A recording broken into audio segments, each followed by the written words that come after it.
नमस्कार, मैं विजय मारवाल एक बार फिर से आप सबका स्वागत करता हूं आपके अपने YouTube चैनल उज्ज्वल क्लासेस में। जो आज का अपना विषय है वो है past continuous tense. Past continuous tense को पास्ट प्रोग्रेसिव टेंस भी कहा जाता है। इसकी रिकॉग्निशन देखते हैं कि रिकॉग्निशन इसकी क्या होती है।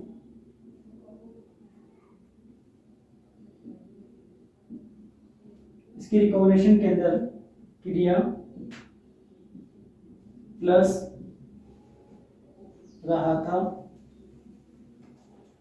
रही थी, रहे थे आदि वर्ड आते हैं। स्ट्रक्चर्स देखें। स्ट्रक्चर बहुत ही सिंपल से पहला सेंटेंस होगा अपना affirmative sentence. Affirmative sentence affirmative sentence में आपको स्ट्रक्चर बनाना बताया गया है कि सर्वप्रथम नंबर पर आता है सब्जेक्ट। सब्जेक्ट के तुरंत बाद आएगी एचवी।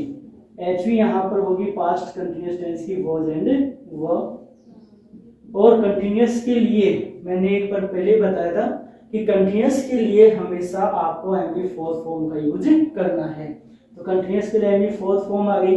MV4 फॉर्म कैसी होते हैं वो भी आपको बताया जा चुका है। कैसे MV4 फॉर्म कैसे बनाई जाती है उसका उल्लेख वापस से मैं कर देता हूँ कि MV फर्स्ट फॉर्म के अंदर ING लगाते हैं। MV फर्स्ट फॉर्म में ING लगाने से बनने वाली क्रिया है वो MV4 फॉर्म कहलाती है। देखो कैसे बनती है। जो हमने पहला नियम पढ़ा था, यदि किसी क्रिया के अंत में ई हो तो ई को उठाकर ING जोड़ दिया जाता है। ये पहला नियम था।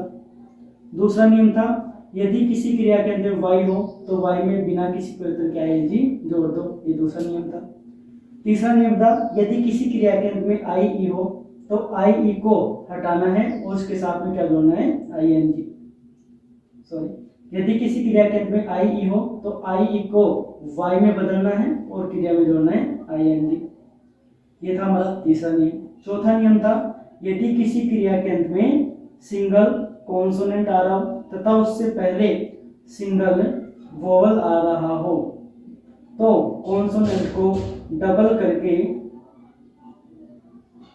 क्रिया में ING जोड़ दिया जाता है। तो ये चार नियम थे हमारे। किसी क्रिया के अंत में ई हो तो ई को उठाकर ING लगा दो। किसी क्रिया के अंत में वाई हो बिना किसी परिवर्तन के ING लगा दो। क्रिया के अंत में आई ई हो तो आई को वाई में बदलकर ING जोड़ दो आगे। किसी क्रिया के अंत में सिंगल कॉन्सोनेंट आ रहा हो उससे पहले सिंगल वोवल आ रहा हो तो कॉन्सोनेंट को डबल करके ING जोड़ दिया जाता है। और यदि किसी क्रिया में ये नियम फॉलो नहीं हो रहे हैं तो उनमें बिना किसी परिवर्तन के ING जोड़ दिया जाता है। ये हम पढ़ चुके थे पहले वाले कंटिन्यूअस टेंस के अंदर जिसमें आया था प्रेजेंट कंटिन्यूअस टेंस। अब दूसरा जो सेंटेंस आता अपना वो आएगा नेगेटिव सेंटेंस। नेगेटिव सेंटेंस के लिए भी सेंटेंस बनाना आपको बताया जा चुका है कि इसके अंदर नोट है वो जोड़ा जाता है। और नोट कहाँ जुड़ेगा? जो HV और MV होती है उन दोनों के बीच में, यानी कि MV से पहले नोट का प्रयोग करते हैं। उसके बाद जो शेष क्या बचा? ऑब्जेक्ट प्लस अदर वर्ड का जो तीसरा सेंटेंस होता है वो आएगा interrogative sentence.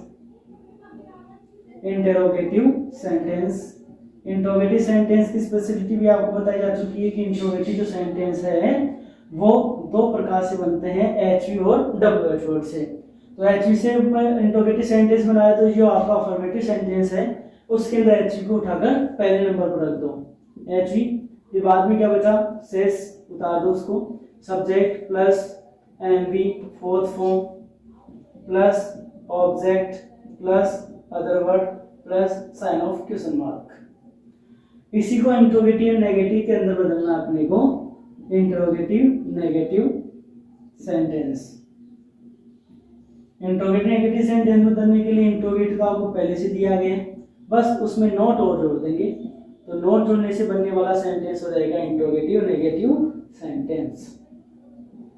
Object plus other word plus sign of question mark. तो ये हमारे पास में सेंटेंस के स्ट्रक्चर प्राप्त होते हैं। इसके अंदर देखो अलग क्या चीज आ रही है, इसमें वॉज और वर्ब का प्रयोग अलग आ रहा है आपके पास, वॉज एंड वर्ब। तो यहाँ पर भी वर्ब को ध्यान रखेंगे कि जो वॉज का जो है वो प्रयोग होगा सिंगुलर सब्जेक्ट के साथ, सिंगुलर सब्जेक्ट। और जो वर्ब का प्रयोग होता है वो होगा प्लूरल सब्जेक्ट। प्लूरल सब्जेक्ट के साथ इसका प्रयोग किया जाता है। सिंगुलर सब्जेक्ट कौन से होते हैं? देखो पास्ट टेंस में आपको ध्यान रखना है, प्रेजेंट टेंस के अंदर आई को माना जाता था बहुवचन, लेकिन पास्ट टेंस के अंदर आई को माना जाएगा एक वचन। तो आई, ही, सी, इट और एनी वन नेम, ये हमारे पास में प्राप्त होते हैं एक वचन कर्ता। बहुवचन कर्ता कौन से हो गए? यू, वी, दे और any plural name. Any plural name ये हमारे पास से प्राप्त हुई है बहुवचन कर्ता। अब एक लॉजिक आपको एक और बता दूं कि जैसे हमारे पास में कई क्रियाएं प्राप्त हुई है। एक तो प्राप्त हुआ हमारे पास में हैज और हैव। एक दो वाली क्रियाएं प्राप्त हुई हमें was एंड वर। एक दो वाली क्रियाएं प्राप्त हुई हमें इज और आर। तो ये दो वाली क्रियाएं प्राप्त हुई है। क्यों? क्योंकि इसके अंदर एम आता है, एम का प्रयोग तो आई के साथ में हो जाएगा। अब ये वाली देखते हैं। तो देखो इनमें डिजिट, इसमें 3 डिजिट आ रहे हैं, इसमें 4 आ रहे हैं, इसमें 3 आ रहे हैं, इसमें 4 आ रहे हैं, इसमें 2 आ रहे हैं, इसमें 3 आ रहे हैं। तो जो कम डिजिट वाली जो वर्ब है उसका जो प्रयोग होगा वो होता है सिंगुलर सब्जेक्ट के साथ। इनका प्रयोग होगा सिंगुलर सब्जेक्ट के साथ। जबकि ये ज्यादा वाले आ रहे हैं उनका प्रयोग होता है हमेशा प्लूरल सब्जेक्ट के साथ। तो ये ध्यान देना है। तो एक वचन और बहुवचन का सेंस यहाँ पे याद रखोगे कि एक वचन के साथ में कौन सी क्रियाओं का प्रयोग करना है और बहुवचन के साथ में कौन सी क्रियाओं का प्रयोग करना है। इसके बाद में आते हैं हमारे कुछ एग्जाम्पल्स। एग्जाम्पल्स के अंदर कंटिन्यूस सिचुएशन बताने वाले एग्जाम्पल्स आएंगे। देखो जैसे वह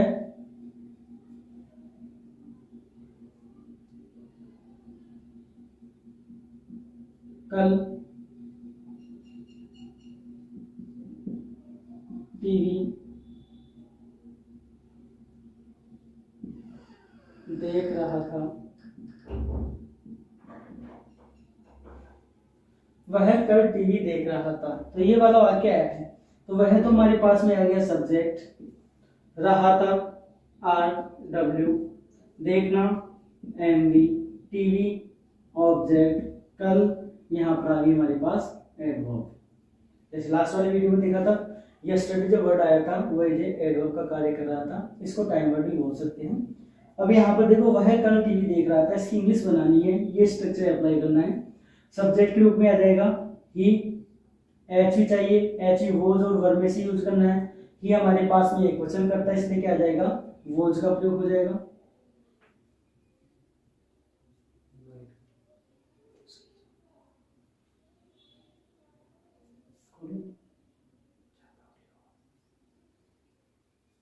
तो ये एक वचन करता है तो इसके साथ में प्रयोग हो जाएगा एच, सॉरी एक वचन करता है के साथ आ जाएगा वॉच। एम भी फोर्थ फॉर्म चाहिए, देखना, देखने को बोलेंगे वॉच और इसके अंदर आईएनजी लगा देंगे बिना किसी परिवर्तन के, क्योंकि वो 4 नियम है वो यहाँ पर फॉलो नहीं हो रहे।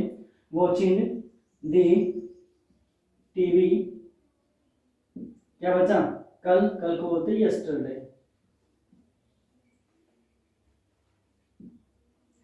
इसी को नेगेटिव बनाए तो नेगेटिव बनाने क्या हो जाएगा ही वॉच। तो एमवी से पहले नोट लगा देंगे तो बनने वाला सेंटेंस हो जाएगा हमारे पास नेगेटिव। इसी को बनाना है इंट्रोगेटिव। इंट्रोगेटिव बनाने के लिए जो ये एच है उसको यहाँ से हटाएंगे, वो सब्जेक्ट से पहले रख देंगे, लास्ट में क्वेश्चन मार्क जोड़ देंगे। तो ये हमारे पास में प्राप्त हुआ इंट्रोगेटिव।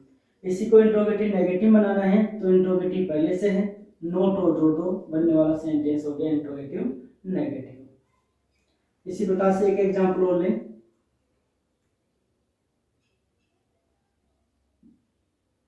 रमेश की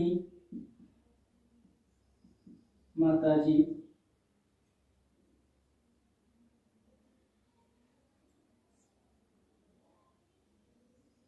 एक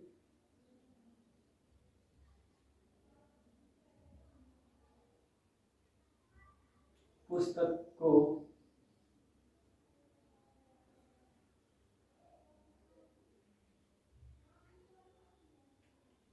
उठाकर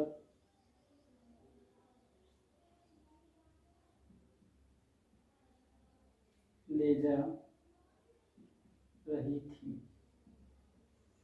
रमेश की माताजी एक पुस्तक को उठाकर ले जा रही थी। तो ये वाला वाक्य है, थोड़ा बड़ा वाक्य है, इसको होना चाहिए। तो रमेश की माताजी हमारे पास में प्राप्त हो गया सब्जेक्ट, रही थी हमारे पास में आ गया आर डब्ल्यू, ले जाना एम बी, उठाना भी क्या होता है एक प्रकार की एम बी होती है, एक पुस्तक को, तो यहाँ पर ये भी क्या हो जाएगा अदर वर्ड, तो बनाते इसके इंग्लिश। तो सब्जेक्ट क्या हो गया हमारे पास रमेश की माताजी, तो क्या हो जाएगा रमेश मदर, एम बी क्या एच भी आ जाएगी, रमेश की माताजी एक वचन है, एक वचन के साथ में एक वचन क्रिया वोज का प्रयोग हो जाएगा, वोज, ले जाना, ले जाने को बोलते हैं कैरी, अब इसके अंदर बिना किसी परिवर्तन क्या इंज लगा दो कैरिंग, उठाना to, lift off the book. तो Ramesh mother was carrying to lift off the book, तो ये रमेश की माता जी है वो एक पुस्तक को उठाकर ले जा रही थी। ये हमारे पास में क्या हो गया, इसका इंग्लिश ट्रांसलेशन हो गया है। इसी को नेगेटिव बनाना है तो कैरिंग से पहले क्या हो जाएगा नोट का प्रयोग हो जाएगा, तो ये प्राप्त होने वाला सेंटेंस हो जाएगा नेगेटिव। इसी को इंट्रोगेटिव बनाना है तो इसे एच को यहाँ से हटाओ, सब्जेक्ट से पहले रख दो, ये हो गया हमारे पास इंट्रोगेटिव। इंट्रोगेटिव नेगेटिव बनाना है तो नो एच से स्टार्ट कर दो और एम से पहले नोट जोड़ दो, ये हो जाएगा इंट्रोगेटिव नेगेटिव। तो ये है हिंदी से इंग्लिश में ट्रांसलेट करना कंटिन्यूअस टेंस के अंदर। अब इसके देखते हैं कुछ एडवर्ब्स और कंडीशंस। इसके एडवर्ब्स और कंडीशंस क्या होती हैं, तो इसके एडवर्ब्स बहुत ही सिंपल सी है। देखो यहाँ पर एडवर्ब्स याद करने का तरीका है, यदि प्रेजेंट कंट्रीज के एडवर्ब्स आपको याद है तो आसानी से पास्ट कंट्रीज के एडवर्ब भी याद कर सकते हो। कैसे कि प्रेजेंट कंट्रीज के अंदर उसकी एडवर्ब आई थी नाउ, तो नाउ का पास्ट क्या होता है देन, तो देन एक वो एडवर्ब हो गई पास्ट कंटिन्यूअस की। इसी प्रकार से यानी उसके अंदर एक एडवर्ब आई थी दीज डेज, तो दीज का पास्ट क्या होता है दोज, दोज डेज। और देखें तो इसके अंदर आता है एट प्रेजेंट, तो एट प्रेजेंट का कर दिया जाए at past, at past tense की एडवर्ब हो गई है।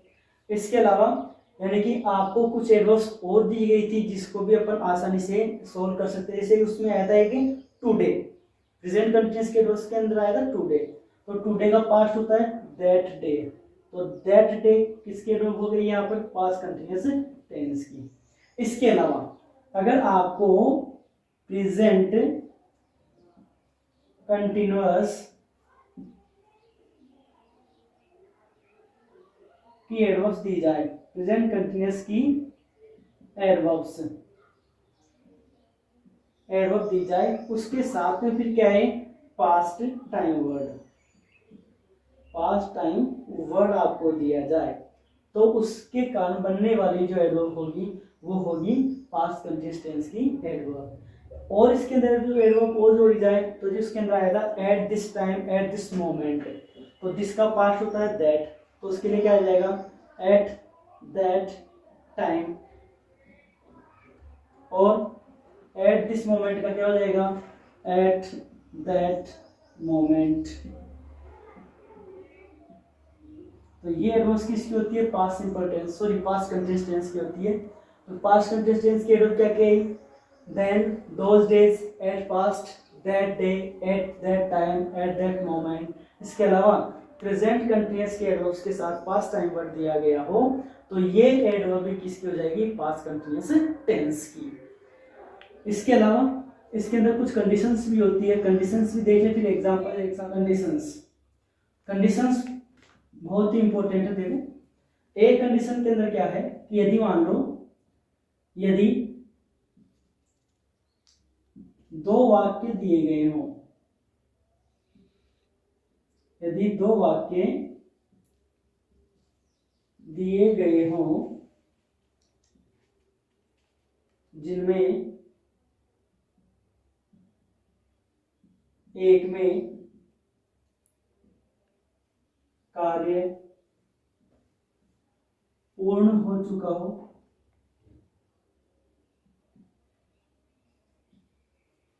तथा दूसरे में जारी हो, तो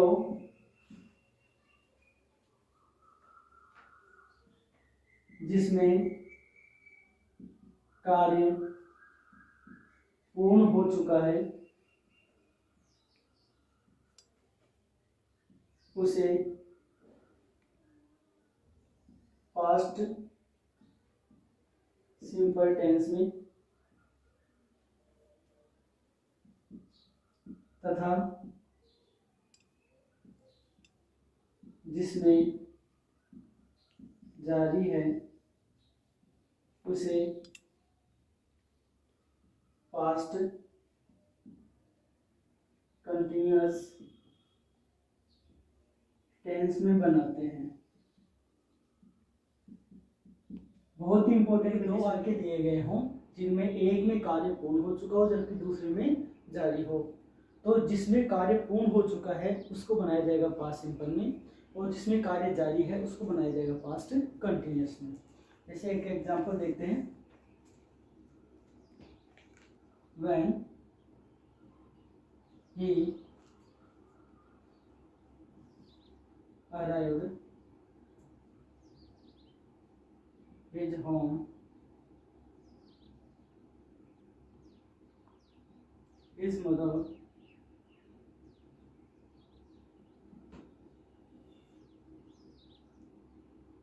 was the clothes। When he arrived his home, जब वह घर पहुंचा तो उसकी माताजी क्या कर रही थी, कपड़े धो रही थी। तो यहाँ पर एक प्रकार से इसका आंसर फिलअप करें तो आ जाएगा was washing, was washing। अब देखो इसके अंदर क्या आ रहा है कि जब उस वह घर पहुंचा तो उसकी माताजी कपड़े धो रही थी, तो घर पहुंचने का कार्य है वो पूरा हो चुका था, घर पहुंच चुका था, जबकि उसकी माताजी का कपड़े धोने का कार्य जारी था। तो यहाँ पर जो कार्य पूर्ण हो चुका उसको हमने पास्ट सिंपल में बना दिया, जैसे कि वह घर पहुंचा तो यहाँ पर ये पास्ट सिंपल आ गया, जबकि उसकी माताजी के द्वारा कार्य किया लगभग कंटिन्यू सिचुएशन में जा रहा था, तो यहाँ पर वॉज वॉशिंग ये बता रहा हमें कंटिन्यू को, तो इसको बना दिया जाएगा पास्ट कंटिन्यूअस में। इसी प्रकार से एक वाक्य और लें तो आई सा ए line when I was walking in the garden। मैंने एक लाइन शेर देखा, मैंने एक शेर देखा when I was walking in the garden, जब मैं गार्डन में टहल रहा था। तो यहाँ पर जो टहलने का कार्य उसका जारी था, इसलिए इसको बना दिया पास्ट कंटिन्यूअस के अंदर, जबकि उसका देखने का कार्य समाप्त हो चुका था, इसलिए उसको बनाया गया पास्ट सिंपल के अंदर। तो जो कार्य अगर पहले समाप्त हो चुका होता है उसको पास्ट सिंपल में बनाएंगे, जबकि जो कार्य जारी रहता है उसको पास्ट कंटिन्यूअस में बना दिया जाएगा। तो हमारे पास में ये एडवर्ब्स कंप्लीट होती है। उसके बाद में कंडीशंस आई। कंडीशंस के अंदर पहली कंडीशन तो ये होती है कि दो वाक्य दिए गए हों, दोनों में एक में कार्य पूर्ण हो चुका हो उसको पास्ट सिंपल में बनाएं, जिसमें कार्य जारी उसको पास्ट कंटिन्यूअस में बनाते हैं। एक कंडीशन और होती है कि ऐसा वाक्य आपको दिया जाए, ऐसा वाक्य जिसमें दोनों में ही कार्य जारी हो, कि जिसमें दोनों में ही कार्य जारी हो तो दोनों को पास्ट कंटिन्यूअस के अंदर बनाया जाता है। तो कंडीशन क्या होती है कि दो वाक्य दिए गए हों, दो वाक्य हो तथा दोनों में कार्य जारी हो, दोनों में कार्य जारी हो तो दोनों को पास्ट कंटिन्यूअस में बनाते हैं, पास्ट कंटिन्यूअस टेंस में बनाया जाता है तथा दोनों वाक्यों को आपस में while से जोड़ देते हैं।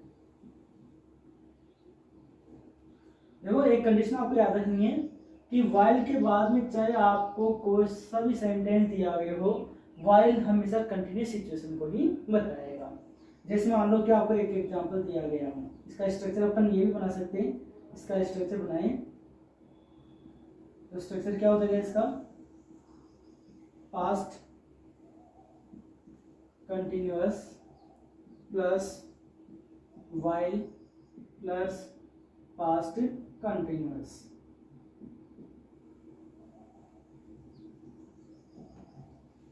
स्ट्रक्चर क्या हो गया, past continuous plus while plus past continuous. Example देखना, when I reading my book while my sister was watching TV। तो when I reading my book, जब मैं मेरी पुस्तक पढ़ रहा था तो उसी दौरान क्या हो रहा था, my sister was watching TV, मेरी बहन वो टीवी देख रही थी। तो यहाँ पर क्या हुआ कि दोनों कार्य जारी हैं, यानी कि यहाँ पर पढ़ने का कार्य जारी था जबकि यहाँ पर टीवी देखने का कार्य जारी था। तो दोनों वाक्यों को किसमें बना दिया जाएगा, पास्ट कंटिन्यूअस टेंस में बना दिया जाएगा। इसी प्रकार से और एक एग्जांपल और ले तो आ जाएगा, she was cooking food while her husband was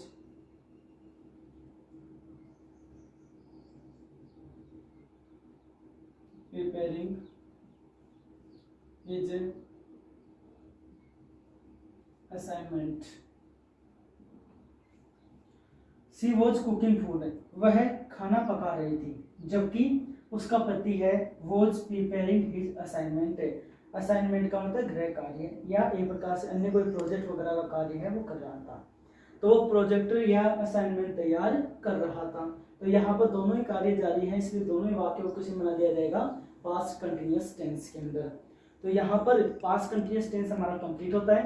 past continuous tense में हमने क्या पढ़ा कि उसका स्ट्रक्चर हमारे द्वारा देखे गए, उसके लिए पैटर्न के बाद उसके जो डायग्राम है उसको ध्यान रखते हुए हमारे द्वारा कुछ एक्सरसाइज ट्रांसलेशन के रूप में हिंदी से अंग्रेजी में देखा गया। उसके बाद आई कुछ एडवर्ब्स, ये एडवर्ब आती है पास्ट कंटिन्यूअस टेंस के अंदर। इसके बाद कुछ कंडीशंस देखी गई, कंडीशन के अंदर दो महत्वपूर्ण कंडीशन आई है, दोनों ही इंपॉर्टेंट है कि एक कंडीशन तो क्या थी जिसके अंदर दो वाक्य दिए गए हों, एक में कार्य पूर्ण हो चुका हो दूसरे में जारी हो, तो उसमें पूर्ण हो चुका है उसको बनाया जाएगा पास्ट सिंपल में, और जिस वाक्य में कार्य जारी हो उसको बनाया जाएगा पास्ट कंटिन्यूअस में। लेकिन दूसरी कंडीशन क्या कहती है, उसमें आया है कि अगर दो वाक्य दिए गए हों दोनों में कार्य जारी हो तो दोनों को पास्ट कंटिन्यूअस में बना दिया जाएगा। और एक नोट क्या याद रखना है कि while के बाद हमेशा आपको कंटिन्यूअस टेंस का प्रयोग करना है। दोस्तों ये वीडियो आपको कैसा लगा ये हमें कमेंट्स बॉक्स में लिखकर जरूर बताएं, और अभी तक आपने अगर चैनल को सब्सक्राइब नहीं किया है तो सब्सक्राइब करें, लाइक करें और शेयर करना ना भूलें। धन्यवाद।